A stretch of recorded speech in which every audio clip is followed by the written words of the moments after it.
नमस्कार 4 पीएम में आप सभी का स्वागत है। मैं हूं आपके साथ अब्दुल करीम। हार कर भी मध्य प्रदेश जीत गए अखिलेश यादव।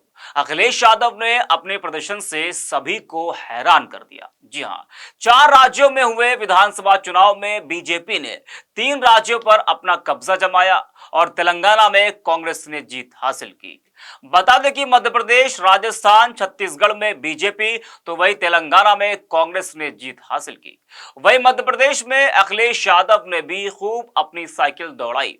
अखिलेश यादव जीत तो नहीं सके, लेकिन मध्य प्रदेश वालों ने यह बता दिया कि यूपी के बाद अखिलेश यादव का जलवा मध्य प्रदेश में भी कायम है। आने वाले वक्त में या फिर लोकसभा चुनाव में अखिलेश यादव अपने प्रदर्शन से सभी को चौंका सकते हैं। कैसे, वो आगे आपको हम बताएंगे। अखिलेश यादव की समाजवादी पार्टी ने मध्य प्रदेश चुनाव में शिरकत की थी। पार्टी ने 74 सीटों पर अपने उम्मीदवार उतारे थे। इंडिया गठबंधन का हिस्सा होने के बावजूद समाजवादी पार्टी, कांग्रेस ने अलग अलग चुनाव लड़ा था। यह जो समाजवादी पार्टी और कांग्रेस थी, इन दोनों दलों ने मध्य प्रदेश के चुनाव में अकेले अकेले चुनाव लड़ा। ये दोनों दल इंडिया गठबंधन का हिस्सा है, लेकिन मध्य प्रदेश के चुनाव में दोनों दलों के रास्ते अलग अलग थे और दोनों पार्टियों ने अलग अलग चुनाव लड़ा। अखिलेश यादव के एक भी उम्मीदवार मध्य प्रदेश चुनाव जीत तो नहीं पाए, लेकिन फिर भी अखिलेश के लिए यह चुनाव परिणाम राहत देने वाला है और बीजेपी के लिए भविष्य में अखिलेश यादव खतरा बन सकते हैं। जी हाँ, अगले साल लोकसभा चुनाव होने वाले हैं और संभव है कि विपक्षी दल इंडिया गठबंधन के बैनर तले चुनाव लड़े। और उस चुनाव में यह देखना दिलचस्प होगा कि जिस तरह से मध्य प्रदेश की जनता ने अखिलेश यादव के ऊपर प्यार लुटाया, और क्या आने वाले समय में भी यह प्यार और साथ बरकरार रहेगा। अच्छा, अगर मध्य प्रदेश में समाजवादी पार्टी की भूमिका की बात की जाए कि सपा की भूमिका मध्य प्रदेश में क्या रही, तो मध्य प्रदेश की कुछ सीटों का जिक्र हम कर लेते हैं और उन सीटों के बारे में आपको हम बता देते हैं कि उन सीटों में जहां जहां सपा के प्रत्याशी चुनाव लड़े थे, वहां पर उन सीटों पर समाजवादी पार्टी के प्रत्याशियों का हाल क्या रहा, उन प्रत्याशियों को बीजेपी कांग्रेस के सामने कितने वोट मिले, जनता ने किस तरह से उनका समर्थन किया। जैसे कि निवाड़ी विधानसभा में भाजपा ने कांग्रेस को 17,000 से ज्यादा वोटों से हराया। जी हाँ, जो निवाड़ी विधानसभा है, इस विधानसभा में भाजपा ने कांग्रेस के प्रत्याशी को हराया, लेकिन वहां पर समाजवादी पार्टी के प्रत्याशी को 32,000 वोटों से वोट मिले। जी हाँ, 32,000 का वोट कोई छोटा आंकड़ा नहीं होता है। और वहीं चांदला विधानसभा में भाजपा ने कांग्रेस को 15,491 वोटों से हराया और यहां पर समाजवादी पार्टी के प्रत्याशी को 25,000 के आसपास वोट मिले। तो वहीं राजनगर विधानसभा में भी भाजपा ने कांग्रेस को 5,867 वोटों से हराया और समाजवादी पार्टी के प्रत्याशी को 6,353 वोट प्राप्त हुए। तो कुछ सीटों का जो हम जिक्र कर रहे हैं, यहां पर सपा के प्रत्याशी को कितने वोट मिले हैं वो आपको हम बता रहे हैं।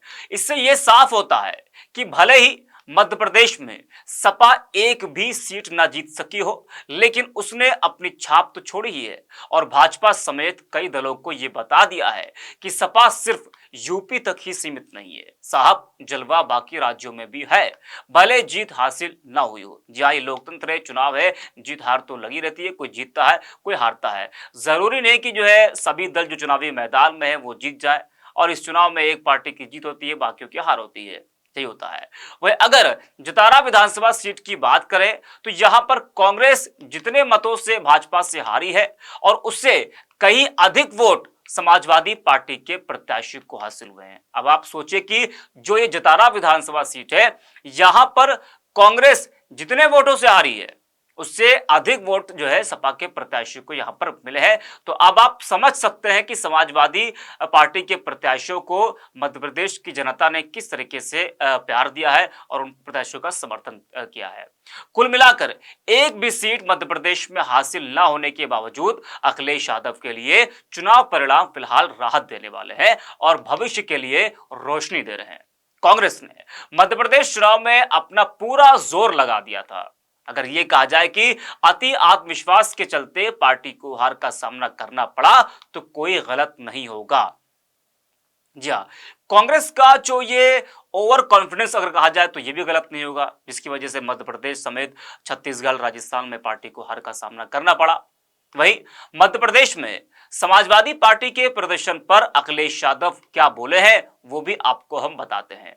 जो परिणाम सामने आए बाकी राज्यों के और जहां जहां पर समाजवादी पार्टी के प्रत्याशियों ने चुनाव लड़ा, उसके बाद अखिलेश यादव का क्या बयान आया, अखिलेश यादव क्या कुछ कह रहे हैं वो आपको हम बता रहे हैं। अखिलेश यादव ने वाराणसी में एक कार्यक्रम में कहा कि चुनावी परिणाम को लेकर हम निराश नहीं हैं और सबको साथ लेकर और एक नई उम्मीद के साथ 2024 की लड़ाई वो लड़ेंगे। हालांकि इस दौरान अखिलेश यादव कांग्रेस व अन्य विपक्षी दलों की हार पर कुछ भी बोलने से बचे। तो अब आप समझ लीजिए कि अखिलेश यादव जो है इस विधानसभा चुनाव को लेकर क्या सोच रहे हैं और उनकी आगे की जो रणनीति है वो क्या है। इससे ये साफ है कि अखिलेश यादव का अब ये जो पूरा फोकस रहेगा वो रहेगा लोकसभा चुनाव पर। यहां जो अखिलेश यादव ने कहा कि उन्हें जो है इस नतीजे से कोई निराशा नहीं है, बल्कि वो सबको साथ लेकर और एक नई उम्मीद के साथ 2024 लोकसभा चुनाव की लड़ाई लड़ेंगे। बहुत बात भी सही है कि निराश होने की जरूरत भी नहीं है, बल्कि आने वाला जो भविष्य है हमको उस पर बात करनी चाहिए, हमको उस पर विचार करनी चाहिए और कमी कहाँ रह गई है, हमें उस कमी को कैसे दूर करना है, चिंतन मंथन हमको इस पर करना चाहिए। और इसके अलावा अखिलेश यादव ने वाराणसी से पल्लवी पटेल के चुनाव लड़ने पर कहा कि वाराणसी से समाजवादी पार्टी व अन्य गठबंधन दलों के चुनाव लड़ने पर कोई फैसला अभी नहीं है। चुनाव के परिणामों के बाद ईवीएम पर फिर उठ रहे सवाल को लेकर अखिलेश यादव ने कहा कि अमेरिका और जापान से सीखना चाहिए। यानी कि चुनावों के जो परिणाम थे उसके बाद जो ईवीएम पर सवाल जो उठ रहे हैं उसको लेकर अखिलेश यादव ने कहा कि अमेरिका और जापान से सीखना चाहिए। आप दूसरा ही सवाल ये पूछते हैं कि इंडिया का क्या होगा। हम लोग निराश नहीं हैं और राजनीति में, लोकतंत्र में इस तरह के परिणाम आते हैं। मान लीजिए जिस लोकसभा के क्षेत्र में मैं बैठा हूं, आप हम सब लोग हैं, 5 लाख वोटों से ये पार्टी जीतती है, भारतीय जनता पार्टी। इसका मतलब ये नहीं है कि सबका साथ, सबका विकास और सबका सम्मान हो रहा हो। अभी भी बहुत सारे ऐसे लोग हैं जो निराश हैं, जिन्हें उम्मीद थी, जिनकी उम्मीद तोड़ी है। तो ये राजनीति में परिणाम आते हैं और जो भी परिणाम आएंगे कोई भी पॉलिटिकल पार्टी है उसको स्वीकार करेगी, लेकिन लड़ाई लंबी है। इन परिणामों से हमें और जिन लोगों को भारतीय जनता पार्टी जैसी बड़ी पार्टी का मुकाबला करना है, उन्हें बहुत तैयारी करनी पड़ेगी, बहुत अनुशासन में रह करके उन चीजों का मुकाबला करना पड़ेगा जिस रणनीति के तहत ये इतना बहुमत पा रहे हैं। इसलिए मुझे उम्मीद है कि आने वाले समय में परिणाम दूसरे होंगे। वैसे मध्य प्रदेश में चुनाव के दौरान अखिलेश यादव ने खूब साइकिल अपनी दौड़ाई थी और जमकर वहां पर प्रचार भी किया था। जी हां, जमकर अखिलेश यादव ने समाजवादी पार्टी के तमाम कार्यकर्ताओं ने मध्य प्रदेश के चुनाव में मेहनत की और जमकर चुनाव में प्रचार प्रसार किया। अखिलेश यादव की रैली में, रोड शो में गजब की भीड़ भी देखने को मिलती थी, लेकिन नतीजों के परिणामों के सामने आने के बाद अब पार्टी को यह मंथन करने की जरूरत है कि आखिर कमी कहां रह गई और उस कमी को कैसे दूर किया जाए, क्योंकि इस हार से एक सबक भी मिला है और लोकसभा चुनाव से पहले उन कमियों को दूर करने का एक मौका भी है। और हमें इस हार के बाद लोकसभा चुनाव पर किस तरह से काम करना है और कैसे पार्टी को और मजबूत करना है, जी हाँ, इस पर बात करने की जरूरत है। तो समाजवादी पार्टी और कांग्रेस को अब यही करना चाहिए कि जो हुआ सो हुआ, अब आने वाला जो कल है वो हमें देखना है और सर पर लोकसभा चुनाव है, महज कुछ ही महीनों का वक्त बचा है। तो अब दोनों दलों को मिलकर ये रणनीति बनानी है कि आखिरकार 2024 लोकसभा चुनाव कैसे जीता जाए और कैसे उस पर काम किया जाए। वैसे सपा कांग्रेस के बीच इस चुनाव में जो भी हुआ उससे भुलाकर इन दोनों दलों को एक साथ मजबूती से लोकसभा चुनाव की तैयारियों में जुटकर मंथन करने की बेहद सख्त जरूरत है और एक नई रणनीति के साथ मैदान में उतरकर भविष्य के बारे में विचार करने की भी जरूरत है।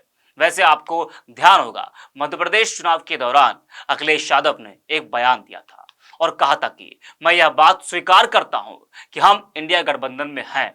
समाजवादी पार्टी इंडिया गठबंधन का हिस्सा है, लेकिन सपा की अपनी एक अलग लड़ाई है। अखिलेश यादव का यह बयान अहम माना जा रहा था, क्योंकि सपा ने मध्य प्रदेश का चुनाव अकेले लड़ा और दिल भी जीता।